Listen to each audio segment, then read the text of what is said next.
Vous souhaitez créer vous-même une décoration minimaliste, mais ne savez pas comment vous y prendre. Dans cette vidéo, je vous montre comment réaliser une idée déco minimaliste hyper facile à réaliser. Tu parles pour décorer sa maison. C'est pas du tout simple à réaliser. Mais pourquoi tu dis ça?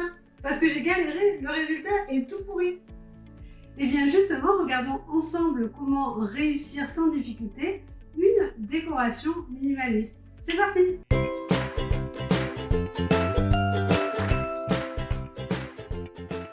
Je suis Elodie Pétard, décoratrice d'intérieur. Dans mes vidéos, vous retrouvez des conseils et des astuces pour vous qui aménagez votre intérieur et parfois vous retrouvez des DIY qui vous permettent également de rajouter des touches déco que vous avez fait vous-même. Je suis sûre que vous devez apprécier les ambiances cocooning qui permettent à l'esprit un petit peu de se reposer et que vous cherchez une idée de décoration murale qui viendrait parfaire cette ambiance. Alors j'ai testé pour vous la fabrication de ce qu'on appelle un tableau au plâtre.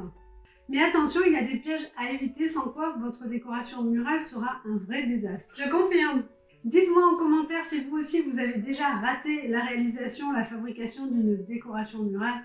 Rassurez-vous, ça arrive à tout le monde, il y a des gaffes, mais avec ce DIY, je vous assure que vous réussirez à faire une magnifique déco minimaliste. Regardons ensemble les 6 étapes pour parvenir à cette déco murale minimaliste.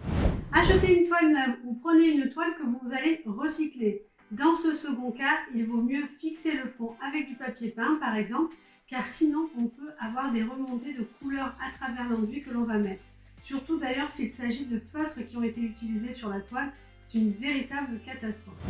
Achetez ensuite de l'enduit en pâte et non du plâtre en poudre. Pourquoi? Parce que le plâtre, ça sèche en 10 minutes seulement et vous n'aurez jamais le temps d'étaler votre plâtre et de créer vos sillons tranquillement. Avec un enduit en pâte, le temps de séchage est de 24 heures. Vous avez donc beaucoup plus de temps et de tranquillité pour créer votre décor et éventuellement même le relisser et en refaire un s'il ne vous plaît pas. Munissez-vous maintenant de spatules lisses et larges et de spatules crantées. J'ai d'ailleurs trouvé un lot de 3 spatules crantées qui permet d'avoir un large choix de motifs à réaliser. Bien sûr, je vous mets le lien de ce lot de 3 spatules dans la description si vous voulez également l'acheter.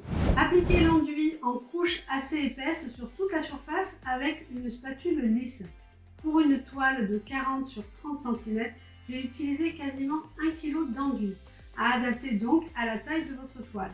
Et n'oubliez pas de bien charger les bords de votre toile sans mettre de l'enduit sur les côtés pour qu'elle reste propre, éventuellement si vous voulez ajouter une finition. Réalisez votre motif à l'aide de la spatule crantée de votre choix. Si vous avez besoin d'idées pour les motifs à réaliser sur votre déco murale, j'ai réalisé pour vous spécialement un document avec toute une série de modèles que vous pourrez réutiliser.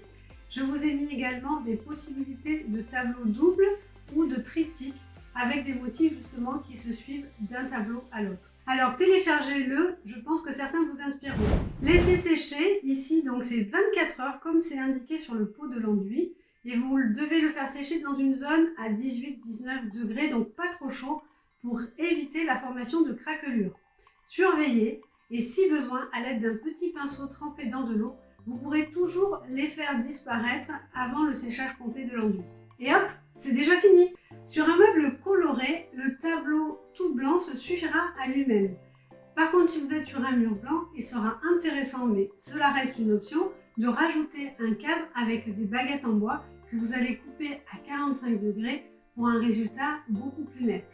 Attention toutefois à prendre les mesures de vos baguettes les unes après les autres, en même temps que vous les collez autour de votre cadre pour éviter de vous retrouver avec des baguettes trop courtes. Mince, j'ai pas pris les mesures avant et j'ai des trous dans les angles de mon tableau.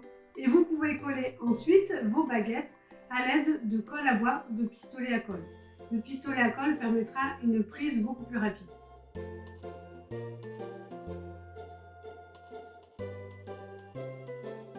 J'espère que cette vidéo vous a plu. Punaise, je vais reprendre ton tuto, il est trop facile. Maintenant, vous allez pouvoir passer à l'action et créer cette décoration murale minimaliste. Et bien sûr, si ça vous a plu, lâchez des likes. Je vous dis à très bientôt pour une nouvelle vidéo astuces et conseils déco qui vous aidera, j'en suis sûre, à bien aménager votre intérieur. À très bientôt.